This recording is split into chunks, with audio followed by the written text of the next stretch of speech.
everyone. Good morning, good afternoon, or good evening, whatever time it is, wherever you are. Welcome once more to another video podcast of PNT Live, brought to you by the PNT Live Network. And remember, if you want to check out any archives of this podcast, just pop on over to pntlive.net. I am your hostess, Alex Mayers, and what I really wanted to talk about this evening has to do with what is a bit of a online social media war that's currently at play between the Vice President of APAC, known as Lasha Lane, and porn's top blogger, Sean Tompkins, aka TRPWL of the Real Porn WikiLeaks. Since around October 14th, I'd say, there has been quite a bit of mudslinging between the two, and I would like to provide my commentary in regards to some articles that Sean Tompkins posted in regards to Lasha Lane, because I don't think that he is treating her fairly at all. He does tend to strategically target strong black women within the adult entertainment industry. He's been doing it for years. Yours truly was one of his targets for quite a long time. Of course, obviously, he never successfully silenced my voice, but he did normalize quite a bit of bad behavior in the form of bullying, harassment, and stalking that I've contended with for years. He has never apologized for it. And honestly, at this stage, not only myself, but I think some other people may end up filing some legalities against him due to his yellow journalism. But anyways, I'm just going to read through some of the articles that Sean Tompkins has written about Lasha Lane and provide a little bit of backstory in regards to why exactly he's taking issue with her. But before I do want to mention that whether Lasha realizes it or not, some of what she's contending with does go back to the racist and misogynistic hate crime known as porn WikiLeaks, and it goes back to its founder, Donald Carlos Sion, who is currently facing legalities in Sarasota, Florida, for something completely unrelated to the adult entertainment industry, but it really does fall along the same patterns of online stalking, harassment, bullying, terrorism, all that kind of stuff. And it's important to remember that Donald Carlos Sion does have a very close relationship to a very racist individual known as Donald Vollenweider of D&E Media, aka Duke Dollars, aka Ghetto Gaggers, who also is about to face quite a few legalities due to strategically bullying, stalking, terrorizing, and criminally harassing performers of color and their families who are private citizens. All right, but let's go ahead and read some of these articles. Again, this is on trpwl.com. And for those of you who are not familiar with Lasha Lane, if you want to get to know her a bit, I did quite the interview with her. It's a 3-part interview, actually, that you can find on pornnewstoday.com or youtube.com/pornnewstoday. This first one, written October 14th, is titled, APAC Vice President Lasha Lane wants AHF testing centers added to pass. Now, before I begin, it's important for anyone who is interested in this particular issue to understand that for quite a few years, the Free Speech Coalition has been at odds with the AIDS Healthcare Foundation, Michael Weinstein in particular. Part of that reason came to a pinnacle back around the year 2009, 2010, at the height of the porn WikiLeaks situation, okay? Reason being that when porn WikiLeaks was at its height, and a lot of the performer data, the data of not only a few performers, but hundreds, if not thousands, of adult performers. When that was released to the public through Porn WikiLeaks, it was always questionable as to where that data exactly came from. Did it come from the AIM testing clinic, which was the medical testing clinic that was responsible for the STD testing of the performers? Or did it come from another source? But it's always been interesting to me that the Free Speech Coalition never seemed to directly go after Donald Carlos Sion, the founder of Porn WikiLeaks. Instead, they've gone after every other person under the sun but the person who released the data. And it's just always been the strangest thing. And I think the reason for that is because Donald Carlos Sion all these years has been working in tandem with individuals such as Michael Federosi, Mark Randazza, even Sean Tompkins, even Ari Scott Bass. I think there were quite a few people involved in the releasing of that data, because when that data was released, it gave an excuse to close down the STD testing center's AIM and move that data to another location, or the performer testing to another location, because it's always been kind of a game of keep away when it comes to access to the performer data, keeping that data away from the AIDS Healthcare Foundation.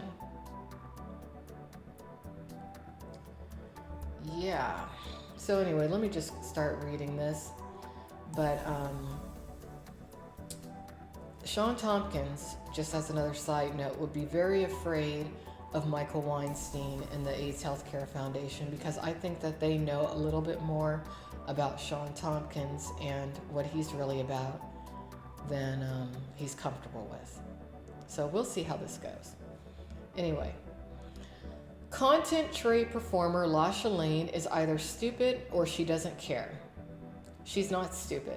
My interview with her is actually evidence of her having extreme intelligence.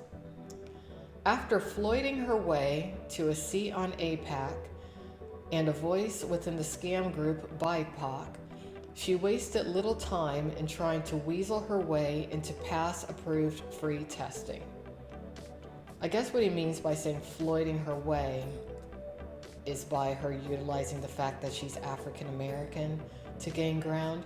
Well, that's no different than Sean Tompkins utilizing his white privilege to gain ground in quite a few social circles within the adult entertainment industry.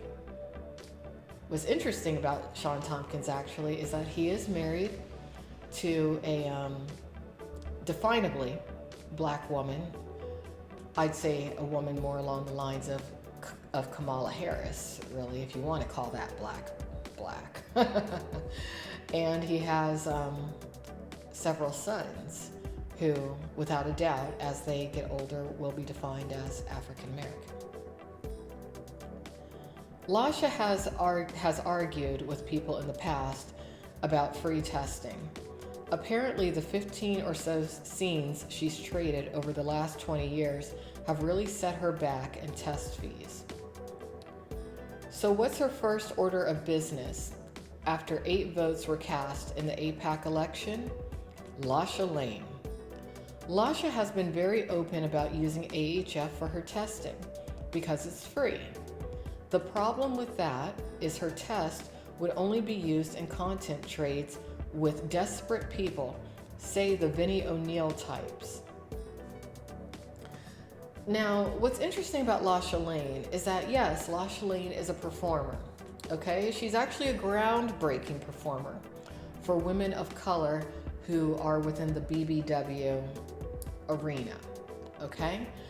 But Lasha is very community-minded, and what she's realized is that there's quite a few individuals of color from lower socioeconomic backgrounds who just might be tremendous adult entertainers. Why you would want to be an adult entertainer today, I don't really know. I personally wouldn't go into that world nowadays, considering what I do know from my time in that world of almost a decade ago now. But she has come to realize that some people cannot afford the $100 or so per month testing. Well, it's more than that. I don't even know how much money they're charging nowadays. But people from lower socioeconomic backgrounds, they can't get a fair shake in the industry with the current price of testing. And she wants to make the talent pool more accessible to her peer group. Now, of course, people along the lines of the upper echelons of the industry, the white people, they don't want that. They want to keep their little club what it is. They want to keep it exclusive. The Jessica Drakes, the Caden Crosses, the Manuel Ferreras, the Brad Armstrongs. That's who in actuality is attacking Lasha Lane, utilizing Sean Tompkins. The Mark Spieglers, the Mark Schechters of the industry. That's who's doing it. They don't want droves of people of color to come into their world. They fight very hard to keep people of color out. The only content really, or the only studios for the most part when it comes to performers of color, are studios that highly degrade all that it is to be a person of color. So that's all very strategic as far as how the adult entertainment industry is structured. And that's a structure that Lasha Lane appears to be trying to break down. But they're fighting back using their big white hope, Sean Tompkins. Lasha didn't join APAC to shoot with Vinny. She's got her sights set on bigger things. She wants to Floyd her way into the big companies, the ones who shoot more aesthetically pleasing performers. For her to force her way onto those sets, she needs to pay for testing at a pass-approved testing center. How in the world will Lasha remedy this very inconvenient situation? Well, see, that whole thing is a load of crap. I don't think Lasha is trying to push her way onto any sets, but Lasha is trying to pave the way for other performers who are aesthetically pleasing onto those sets. But there's always been an agenda within the adult entertainment industry to keep the number of performers of color, especially the women, to a minimum, an extreme minimum. Angel Kelly was one of the first to put that out there. Well, how about using APAC letterhead and firing off a correspondence to FSC demanding AHF be added to pass? Yes, she did that. My first question is, how many APAC members were on board with this? Maybe more than you would think. This would be slightly more acceptable if Lasha wasn't currently using AHF for testing. Now it looks like the rest of the Floyd effect stuff self-serving. I didn't go to an Ivy League school. No, Sean, you didn't. You went to jail. I've never worked at NASA. No, for a long time you lived off your baby's mama. And I don't carry around a notebook full of the sexual habits of guys who shoot bukkake. No, but for a long time you did blog about your sexual excursions in the family bathrooms at various gyms in San Antonio, Texas, Sean Tompkins. But even I'm smart enough to know AHF is the sworn enemy of the porn industry. That's not entirely true. The AHF is at odds with the Free Speech Coalition for the most part. They are at odds with Ari Scott Bass, aka Michael Whiteacre, who created this documentary about Shelley Lubin that was never concluded before her untimely death.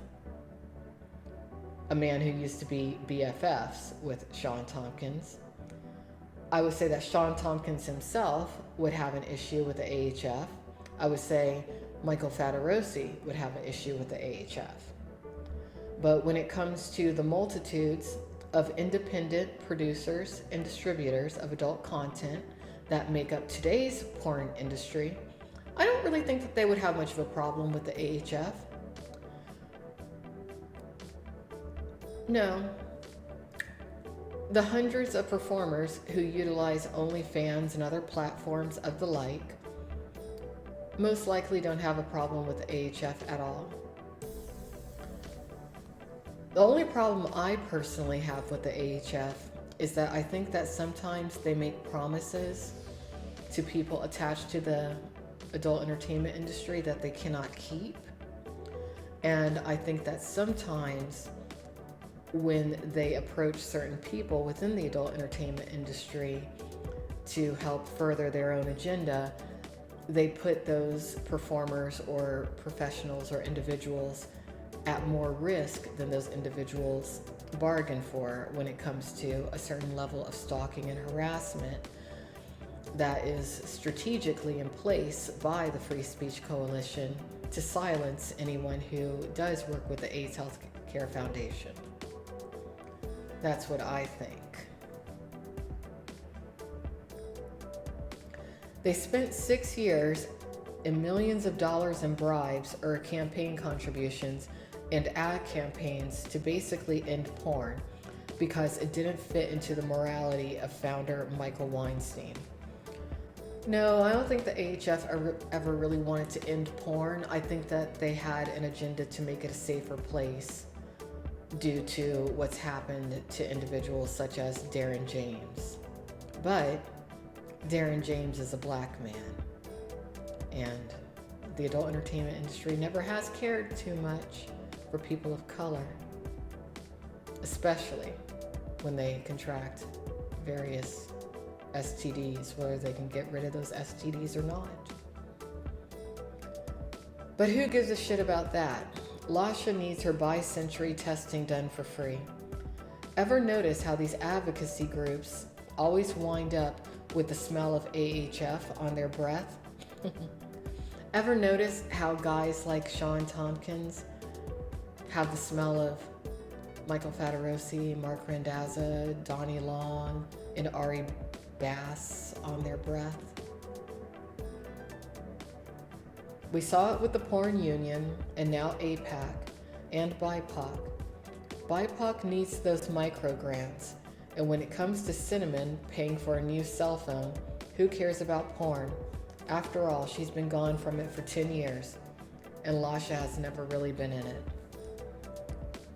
Well, you can never really leave the adult entertainment industry because of the tube sites.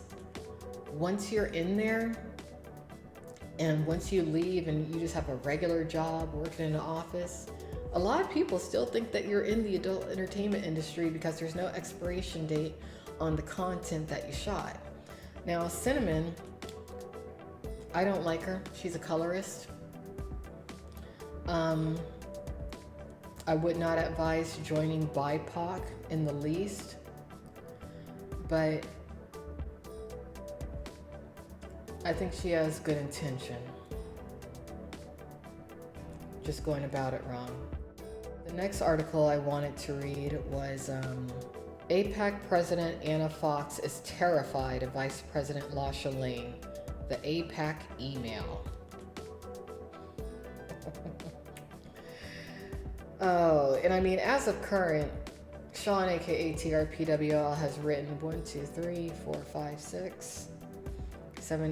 about 8 articles on Lasha. Lasha should go through all those articles with a fine-tooth comb. Any information that is not true in these articles, she needs to send a cease and desist letter to him in regards to. And if he doesn't remove the incorrect information, take him to court. He's in that Tonasket, Washington area. All right. APAC President Anna Fox is terrified of VP Lasha Lane, the APAC email. About 3 weeks ago, a letter was leaked to multiple news outlets The subject of the email was APAC leadership trying to remove Vice President Lasha Lane for multiple reasons.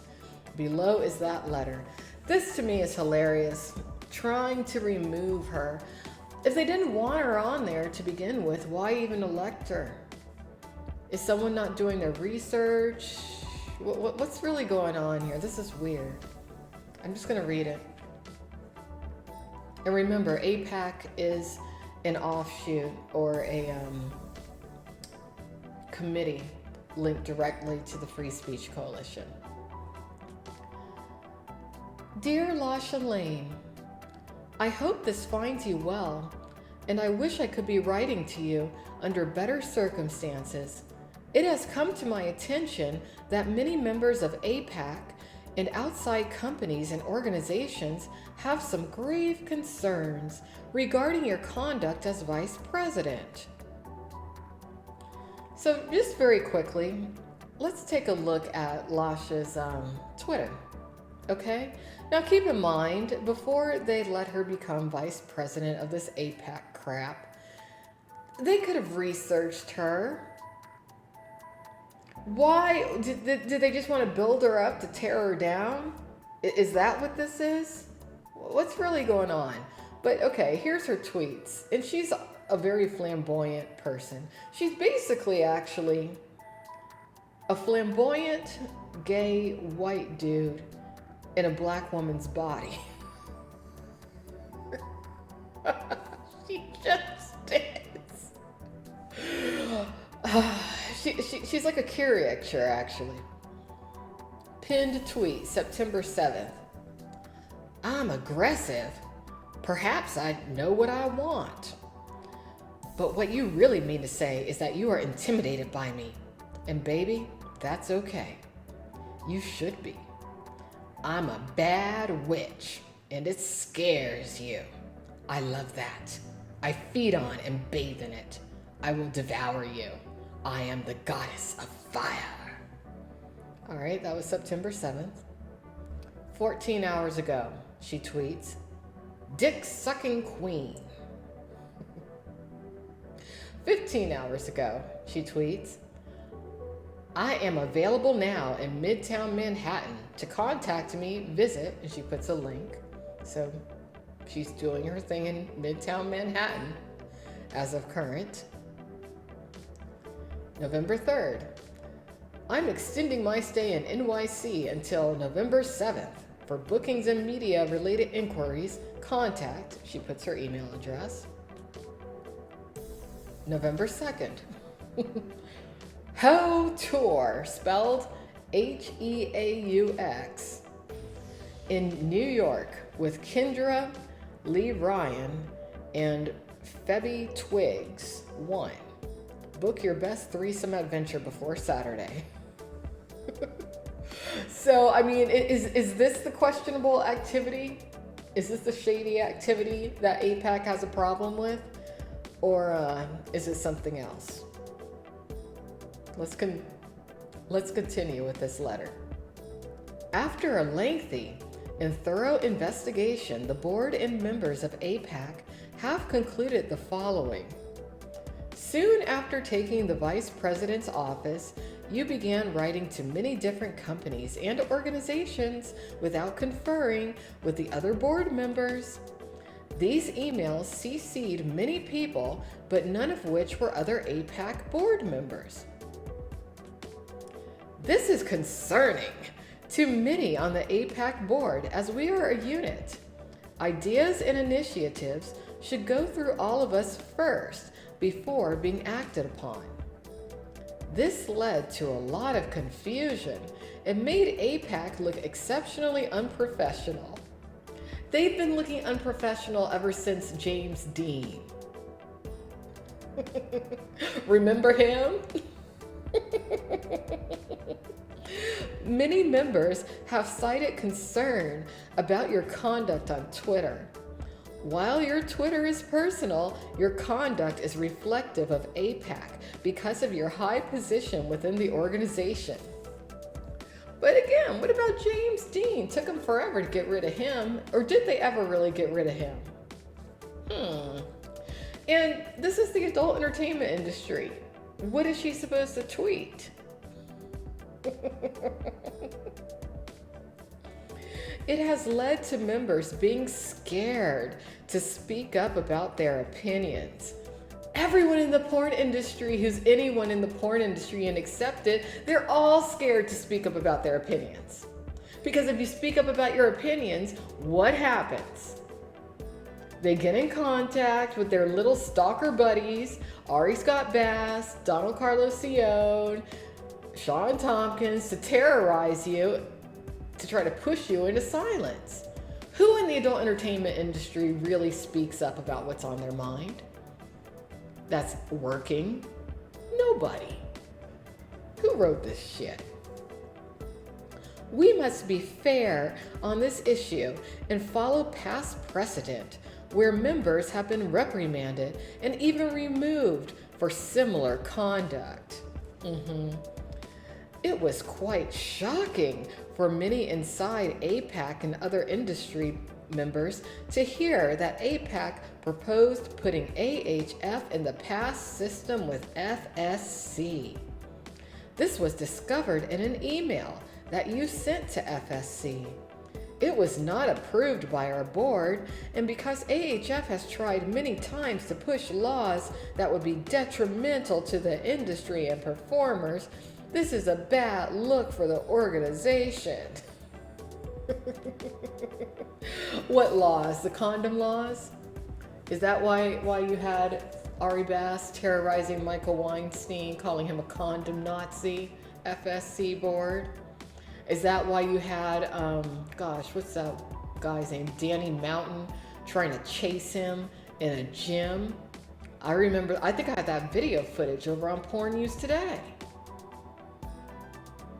I mean, really, FSC, why don't y'all just give it up? Just give it up. The truth of the adult entertainment industry is that you're nothing but a front for all the pimp rings. That's all it is. Stop acting like you're more than you are. Bunch of racists. I've also had members confused and upset when they asked about your performer history. You do cite over 20 years in the industry, but you did a few videos over 10 years ago and just recently came back. But again, once you're in, you can never leave because adult content doesn't have any expiration date on it. You have people who only shot one scene, who you would think have shot hundreds of scenes. You have people going on with their lives, but other people still think that they're in the industry because of all the damn tube sites that are controlled by FSC members. So who do you think you're fooling? If she wants to say that she's been in this industry for 20 years, she's been in for 20 years. She knows about y'all. Years you are not active do not count as being in the industry because it has changed significantly. Yeah, it counts. To have such a high position and influence, one does need to have a level of experience and understanding of what is going on currently as well as in the past. No, to have such a high position, typically one needs to be completely ignorant of everything going on as of current, or be willing to keep their mouth shut. The final issue at hand is the article about BIPOC.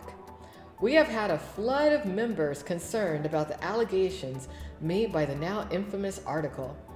Given how many members have expressed serious concern, as the president, I have to consider the perspective of those who have entrusted me with this position.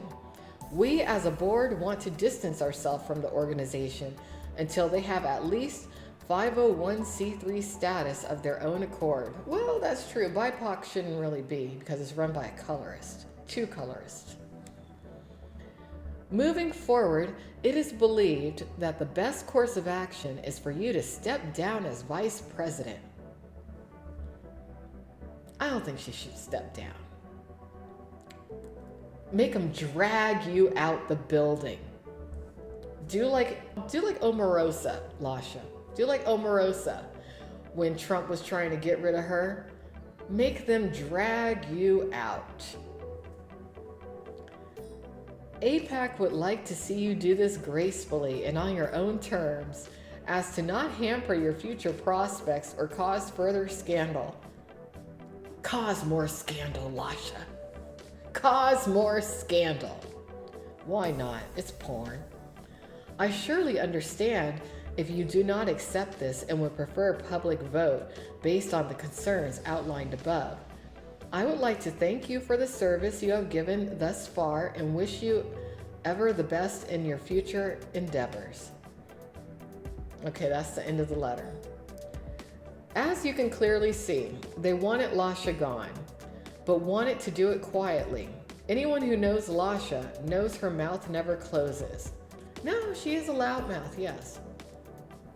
She can never talk enough shit, steal enough money, or bully enough performers. Like a dope fiend, it's more. Is he talking about himself though? Sean seems like he's writing about himself. Because anyone who knows Sean knows that his mouth never closes. He's like a girl when it comes to the level of gossiping that he does. He can never talk enough shit, he can never steal enough money, and he can never bully enough performers. He actually bullied a few to death. January Seraph. She's got an empty hole in her stomach. It can never be filled. Again, it's like he's talking about himself. When that email went out, AIPAC, afraid of Lasha, said TRPWL wrote the letter and printed it. They said it didn't exist. Lasha, drunk off power, asked me to show the header. So here's that header, Lasha. Okay, so this email was sent initially to Peter Warren, Mike South, it was like Tony Rios, okay. As you can clearly see, the email, in fact, went out to multiple outlets. Why was I the only one to post it? As one of the people who got the email said, it's AIPAC, no one cares.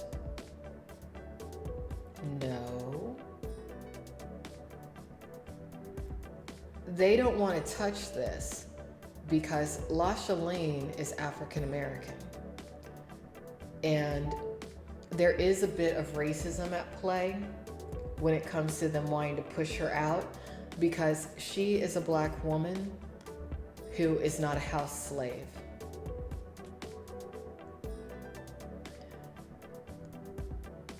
People in the industry like Misty Stone, Anna Fox, Lotus Lane, they're house slaves.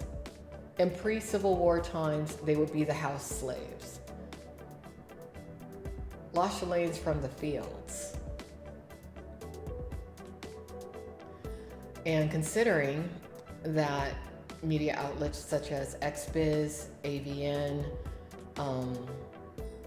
and whatnot all aligned themselves with Black Lives Matter, BLM, it would be a media nightmare for them to rally behind kicking Lasha Lane off the AIPAC board. What I think Lasha Lane should do is maybe contact some media outlets herself in regards to this situation. Because who really wants her off that board? It would be Free Speech Coalition members. It would be like the Mark Schechters, Mark Spiegler, people who don't like black women who are not house slaves.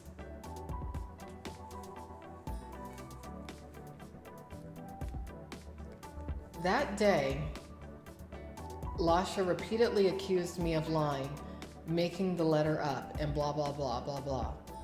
I was going to let this go, but AIPAC President Anna Fox has continued to tell people that the letter doesn't exist. So here's the email header. Okay, and it appears that in the email header, Anna Fox's email address is listed as is Lotus Lane's. Take from that what you wish.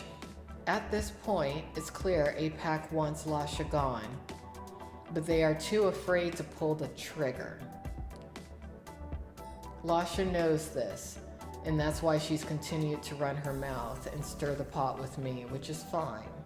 It's slow right now, and I would like nothing better than to continue to bash Lasha and the criminal enterprise known as BIPOC. The sad thing about this, APAC is supposed to be the ones who stand up for performers and creators against companies, big or small. But if they can't stand up to a woman who has shot 20 scenes in 20 years, how the fuck can anyone expect them to be their voice going forward? Lasha is the voice going forward, but the FSC doesn't really want there to be advocates for the performers. They want APAC to just be like a shell, a front. So they put Anna Fox out front because Anna Fox is basically a puppet controlled by a certain lesbian white producer. Lotus Lane, she just does as she's told. But both of those women know Lasha Lane does not do as she's told.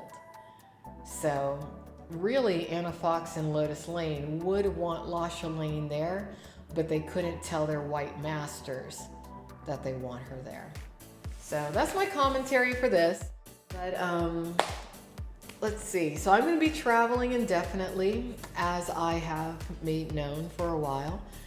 And I can't do this show regularly as I'm traveling. I try to at least once a week do a PNT Live podcast, but sometimes I just don't get around to it. Plus, I have other interests. But anyways, thanks for watching. I hope this was educational for you. I was not looking at the chat during this, and you know what, I'm just not even gonna bother. No one in the adult entertainment industry is exactly my cup of tea nowadays. I don't really talk to any of them, but I do wish Lasha Lane the best, and I hope Sean Tompkins, aka TRPWL, goes to hell. That's about it. Take care. Good night.